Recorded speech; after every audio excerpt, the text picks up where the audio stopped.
Very small, but I have all that I need. Yeah. This is the Century, yeah. and this is the headless. Headless. Oh, this is two bass that I ordered. Yeah, two of the basses. Okay. Great.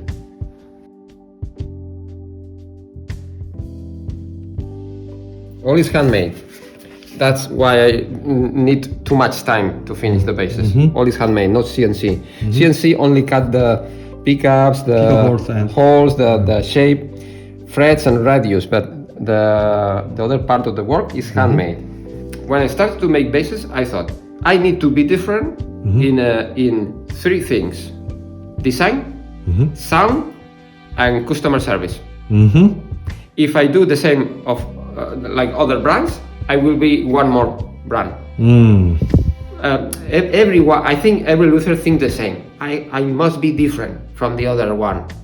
So how can we be different? With sound, design, and how do you interact with your customers? So for me, the design is sometimes even more important than sound. But I know that customers are looking for a good sound.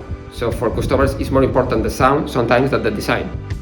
So luthiers are right in the middle because more luthiers are bass players or playing the instrument that they build, but at the same time they are designers, artists. They don't make music but make pieces of art, you know. And we try to put our identity in each part of the instrument. Hi, this is Xavi from Lorita basses, and I started making basses like 27 years ago. I started following the advice of my cousin, and he was like a kind of hero for me. So I decided to follow his path and make my own bass guitar. And I started with some boots in my parents' house, in my room. And I worked after school. I made a kind of Alembic style copy bass, but this bass didn't end well. So I started to research about how to make a good bass, and I started a second bass. I still don't remember how. I finally find out a luthier in Barcelona called Jerzy Droz. He invites me to work with him after seeing my work, and I can say that was the time I become a professional luthier. From amateur in my parents' house to a professional luthier. I spent 30 years with Jerzy, working at his workshop, and after that in 2012 I decided to leave the company and start my own business that I'm running right now, Lorita Basses, for 10 years now, and that's a little bit my story about being luthier. This one is the Century hollow body bass. This bass is full body style hollow body with a wooden bridge and piezo saddles here and a couple of magnetic pickups, and with a satin style neck construction. But the bass is completely hollow, but not in a central part. This is the main difference between the Century and Century 2. Century 2 is bolt-on model, share the same electronics cavity and the recessed parts on the body, but the neck is use a bolt-on system and use a solid body. We share the same pickups, not in this case. We see a different combination, two pickups on bridge, only one here. And this model for reading bass is headless, and this one is headed. And this is another model for reading bass. This is the Majesty model, headless model 2, and bolt-on. See the screws in there. We are currently working in these 3 basses and 2 more for reading bass. And these are the main difference between these models. This is a completely different shape, and Century 2 and Century share the same shape, but the body construction is different, and the neck construction is different. Bolt-on here and set-in here. Set-in neck. And this is Majesty. This is the Majesty. Majesty only comes bolt-on and with hip shot hardware. Hip shot hardware bridge. Yeah. In the case of Century and Century 2, both bridges are wooden bridges, proprietary wooden bridges. But in this case, because the bass is headless, we use a hip shot. Okay. In this case, this is the main difference between these 3 single cut models. I believe that instrument, customer, and luthier work like a team. No, you have to make your research with the customer about the sound, then apply all this research to making the best perfect instrument for this customer. But inside the instrument, for me, woods are the most important part. But you have to mix these woods with the best electronics and the best hardware. Sometimes hardware is not the most important part, but you have to make a great mix of first of woods and then the rest of the stuff. You know, the strings are very important. Electronics are important, not the most. Pickups and hardware. All the stuff that you put on an instrument work as a team. Bad hardware will work bad in a good instrument made with excellent woods. And on the other side, if you put bad woods in an instrument with an excellent hardware, not gonna work. So you have to find this balance between all these parts to make a instrument that reach the expectation of the customer. But first you have to talk with the customer about all this expectation. Okay, making shortly, I can say most important thing is luthier's skill and knowledge, because we can get from combination. Yeah, without all that information, the luthier is lost. You need the information from the customer, and year by year, the luthier get more information from every customer. So you at the end you find that if you use a certain number of combinations of woods and electronics, you will reach that sound that the customer is looking for. So for me, woods are important, strings are important, hardware, pickups, electronics, but first to know about your customer, what he's looking for, what sound has in mind. So you can go and pick up the right hardware, the right electronics, and the right woods, and make this thing working together. Okay, so other important thing is recognize customer desire. Yeah. Okay. Is an instrument with a good sound. My goal is to make my instruments sounds great.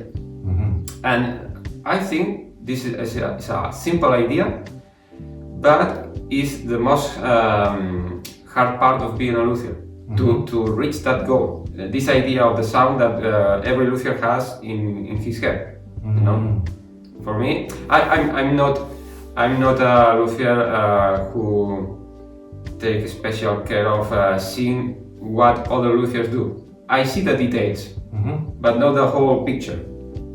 I always see how this luthier make this this end of the fretboard, these wooden knobs, some these small details are more important for me. But I took ideas from these small details for aesthetics in the bass. But for me, the most important part is the sound. Sound. Yeah. With the electronics cavity, the electronics backplate, for example, is more simple right now. I made a few of these improvements. Cutting the extra options, for example, as I told you, something like that, to make my life more easy. So, yes, I made a few. Okay. Why I use this pattern? Yeah. I use this system is I don't know exactly the word in English. Is makes an effect on the impact on the neck stability that makes the neck flow more freely inside the neck pocket. So the sound transmission, I feel, is better this way, because with the standard 4 strings bolt layout, the neck is too much tight with the body, and the neck don't have enough room for vibration. Don't breathe. Yeah, don't breathe. So that way, I feel that the neck is more free for vibration than the standard structure. Standard construction. Yeah. Okay, construction. Okay, so your neck pocket looks like that. So yeah. This part is very tightly attached to the neck. By screw, and this part a little bit. This part is free. Yeah, religion. Yeah. So you think this kind of construction effective to the sound, neck sound? Yeah. Come from. Okay, amazing. Only one guy used this neck bolt-on construction. You. Only one guy. Yeah. I didn't find the other luthier. Yeah, Jersey used this. Yeah. We learned from Jersey. Do you know Yves Carbon, the guy who played 12-string bass left-handed? French guy. Yeah, French guy. We made three basses for him. The first one has a lot of screws on the neck pocket, a lot of screws, and he felt that the bass was great, but he felt a lot of more rigid. More tight, and he recommended us to reduce the number of bolts of screws. So I don't know why Jersey find out that making this pattern was better. But he put even in the second bass he put one screw here, and the third bass he only made the screws like this way, at the edge of the neck pocket. So Yves, this bass player, had 3 different basses with 3 different neck pockets to check the difference. And the last one, made this way, he felt that the sound has an improvement in vibration, in the quality of the vibration. So when I started my business, I decided to make the same way. Okay, thank you. Great question. Some luthiers say that all is about the sound, because single cut basses has more compressed sound. And a little bit more mid-range sound. And other luthiers say all is about the aesthetic, the look of the bass. I still try to find the answer, because I love the look of the single cut basses, but I couldn't find any big difference in sound with a double cutaway instrument. So for me, right now, all is about the look of the bass. I need to do more research about that, because this is a thing that I talk with other luthiers. We need to make, for example, 100 instruments with the same configuration. Half of them to cutaway, standard design, and the other half single cut basis.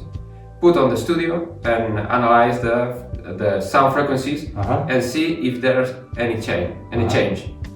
So any luthier do that. So it's very expensive to do that, and a lot of customers don't see any big difference in sound. All this is about small details.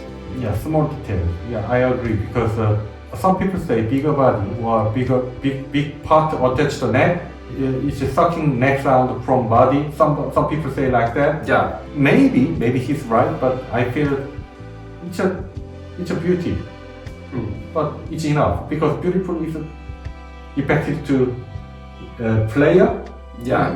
Maybe they feel more satisfying some emotion from bass. Yeah. That will be effective to his play. Yeah, sure, absolutely. The difficult part.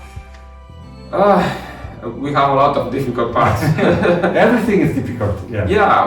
When you are a one-man business, all is like to climb a mountain. You know. The most difficult part for a luthier is to put reflect on the wood what you have in mind. Sometimes we have to make some prototype first to check everything is in place. Even if you think that the bass is great, then you have a customer who want to test the instrument and say, no, this instrument is not working, there's something wrong, and you say, what is wrong? I don't understand. In my head it was perfect, but in the reality it's not perfect. Sometimes this is a everyday fight to find the right way to transform the ideas that you have in mind in a real instrument. And sometimes we follow our feelings about, oh, I want to make this instrument, thinking that it is a good idea, it's gonna be a good product for all the customers. But customers, the market says, no, this is not good. And at this point, every luthier has to think, okay, I want to follow my feelings, my instinct, or I need to follow the market. So this is an everyday fight about being luthier. Being luthier is an easy job when you enjoy it, like any job. But sometimes this is the big challenge. No, you have a good idea, great idea, but to materialize this idea is the most difficult part. Okay, I think this is the same answer to number 9. Yeah. For my advice for young people who want to be a luthier is to follow their dreams. It's a very typical word, but it works. You will find a lot of people that will tell you better not follow that way. You will not have money making instruments. Don't do that. Don't waste your time.